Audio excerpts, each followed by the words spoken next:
Welcome friends to our Accurate Learning YouTube channel. Thanks subscribers and viewers. We are team of 2 people in Accurate Learning. I, Uma Desai from Lakshmani Financial Services and Mr. Harish Shetty, Chartered Accountant. We are really feeling humble at this moment. Your overwhelming response. 10,000 incredible subscription in 1 month. So, it has increased our responsibility. So we are striving to make toughest things simple at Accurate Learning. So your response plus our ability has increased responsibility tremendously. तो इसीलिए आइए इसे आसानी से समझने की कोशिश करेंगे। तो हम चाहते हैं कि आप हमारे सारे वीडियो शुरुआत से देखें। तो हमने हमारे पिछले वीडियो में मनी सप्लाई के बारे में देखा और फाइनेंस को भी जाना। तो मनी सप्लाई जो है उसकी पूर्ति आरबीआई ही करता है और आरबीआई इस मनी सप्लाई को कंट्रोल और रेगुलेट भी करता है। तो आरबीआई जब भी ये मनी वितरित करता है बाजार में तो बैंक के थ्रू ये मनी आम आदमियों के हाथ में आ जाता है। तो ये जो मनी है ये मनी तुरंत बाजार में पूरा खर्चा नहीं होता है, लोग इसे पूरी तरह से स्पेंड नहीं करते हैं, तो उसका कुछ हिस्सा वो अपने पास रखते हैं।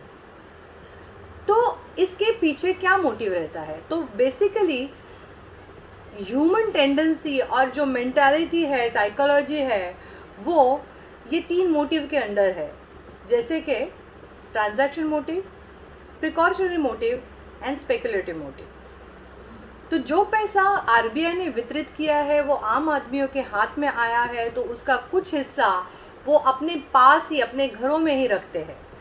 तो प्रिकॉशनरी मोटिव के तौर पे वो जैसे आपको आम जिंदगी में, रोज़मर्रा की ज़िंदगी में, डे टू डे लाइफ में जो स्पेंडिंग लगती है उसके लिए वो कुछ पैसा अपने पास रखना चाहती है। जैसे आप बाज़ार में जा रहे हो या आप अपने काम के लिए बाहर जा रहे हो तो कम्यूट के लिए, आपके फ्यूल के लिए, पब्लिक ट्रांसपोर्ट के टिकट्स के लिए ये पैसा आप ट्रांजैक्शन मोटिव के तौर पे आप रखते हो।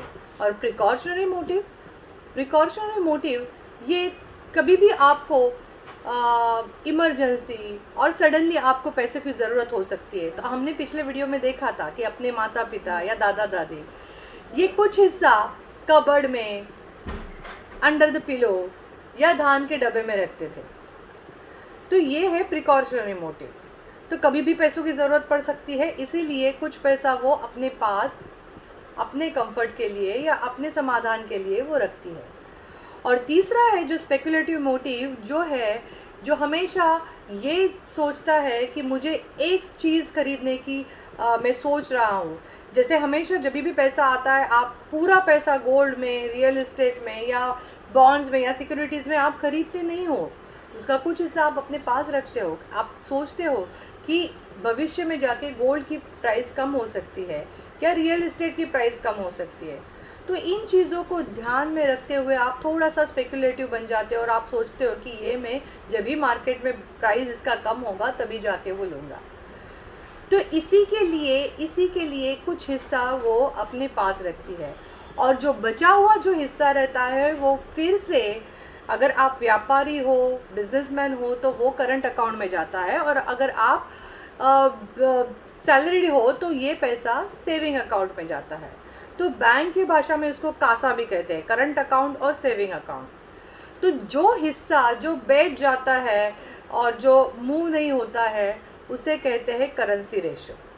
तो आइए यहाँ पे हम लोग जानेंगे जो आपने नगद पैसा अपने पास रखा और जो बचा हुआ हिस्सा था जो आपने बैंक में जाके कासा में यानी कि करंट अकाउंट और सेविंग अकाउंट में जमा किया, तो आगे जाके ये अमाउंट आपने डिपॉजिट के तौर पर बैंक के पास रखी जो आपको इंटरेस्ट अदा करेगा। तो बैंक जो ये डिपॉजिट पब्लिक मनी का कर रही है वो बैंक के लिए लायबिलिटी है और पब्लिक के लिए ये असेट बन जाती है जो उनको इंटरेस्ट के साथ वापस मिलने वाली है। और बैंक को ये पब्लिक का पैसा वापस लौटाना है, इसीलिए वो एक लायबिलिटी बन जाती है। तो यहाँ पे बैंक जो है एक फाइनेंशियल इंस्टीट्यूशंस है और बैंक ये अपने फाइनेंस के बिजनेस में है। तो aim of every business is to earn profit. तो बैंक ये पब्लिक डिपॉजिट को आगे जाके जिन्हें इसकी ज़रूरत है उनको ये पैसा लेंड करता है। तो बोरोवर आके ये जो डिपॉजिटर्स का पैसा है वो यहाँ पे वो बोरो कर सकते हैं। तो यहाँ पे आरबीआई बहुत महत्वपूर्ण रोल निभाती है। आरबीआई कहती है कि पब्लिक का जो पैसा है जो डिपॉजिट किया हुआ है वो आप किसी को भी 100% लेंड नहीं कर सकते। तो उसका सर्टेन परसेंटेज आपको यहाँ पे रिजर्व की तौर पे रखना पड़ेगा, जो कि जो डिपॉजिटर्स है, जो आपके करंट अकाउंट और सेविंग अकाउंट होल्डर्स हैं, उनके day to day transaction, day to day withdrawal facilities के लिए काम में आएगा। और इसी को कहते हैं cash reserve ratio. So cash reserve ratio ये certain percentage of public deposit होता है जो आरबीआई बैंक को मैंडेट करती है कि आपको डिपॉजिट आप किसी को भी लेंड करने से पहले ये certain percentage cash reserve ratio की तौर पे बैंक को अपने पास रखना ही पड़ता है। तो यहाँ पे जाहिर सी बात है कि बैंक सिर्फ और सिर्फ बचा हुआ पैसा ही ग्राहक को बैच के तौर पे दे सकती है।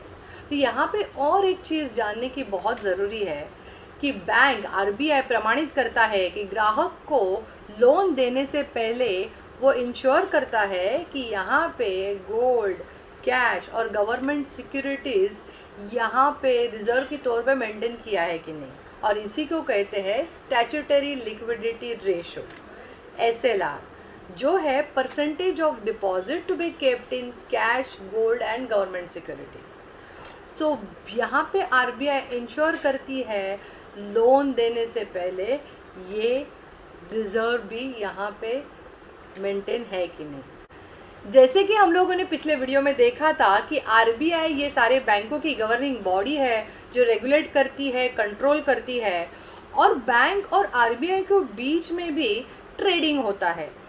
तो जब भी बैंक्स को मनी का शॉर्टफॉल होता है तो वो आरबीआई से पैसा उधार में लेती है, या बैंक्स के पास बहुत ज़्यादा एक्सेस मनी है तो वो आरबीआई के पास वो पैसा डिपॉजिट करती है, या आरबीआई को कभी पैसों की ज़रूरत होती है तो वो बैंक से उधार लेती है। तो यहाँ पे हम लोग देखेंगे कि जब भी बैंक्स आरबीआई के पास से पैसा लेती है और जब भी आरबीआई बैंक को मनी सप्लाई करती है तो उस पे जो रेट होता है उसको कहते हैं रेपो रेट, और जब भी आरबीआई बैंक से पैसा उधार लेती है तो उसे कहते हैं रिवर्स रेपो रेट। तो यहाँ पे आपको जानना ज़रूरी है कि जब भी मार्केट में एक्सेस मनी हो जाता है, एक्सेस लिक्विडिटी हो जाता है, तो आरबीआई यहाँ पे हस्तक्षेप करती है और एक्सेस मनी को सक करती है या कम करती है। तो आरबीआई और गवर्नमेंट ये सभी चीज़ें बॉन्ड्स इशू करके करती है जो बैंक, कॉर्पोरेट्स और इंस्टीट्यूशंस में ट्रेड किया जाता है, और ये सभी चीज़ें ओपन मार्केट ऑपरेशंस में की जाती है। ओपन मार्केट ऑपरेशन OMO ये बहुत ही इम्पॉर्टेंट इंस्ट्रूमेंट है क्रेडिट को कंट्रोल करने के लिए, और गवर्नमेंट और आरबीआई ज़रूरत पड़ने पे यही बॉन्ड्स ये इसी के थ्रू वो परचेज भी कर लेते हैं और इसी के थ्रू ये कंट्रोल करते हैं। यह है बेहतरीन तरीके गवर्नमेंट और आरबीआई के जो मनी वितरित होने के बाद मनी सप्लाई को कंट्रोल करती है। तो हमने देखा currency ratio, cash reserve ratio, statutory liquidity ratio, repo rate, reverse repo rate और ओपन मार्केट ऑपरेशंस। तो इसी के तौर पे इसी के साथ वो मनी को ज़्यादा या कम कर सकती है। तो मनी वितरित होने के बाद वो कितनी तेज़ी से, कितनी वेग से और कितनी बार उसका मल्टीप्लिकेशन हो रहा है उसके ऊपर इकोनॉमी की ग्रोथ डिपेंडेंट रहती है। तो मनी का वेलोसिटी और मनी की मल्टीप्लायर, इस भेद को जानने के लिए आप हमें जुड़े रहे। तो stay tuned for more learning and more skills for next video. I hope you like this video. Please don't forget to subscribe this channel if you are not subscribed.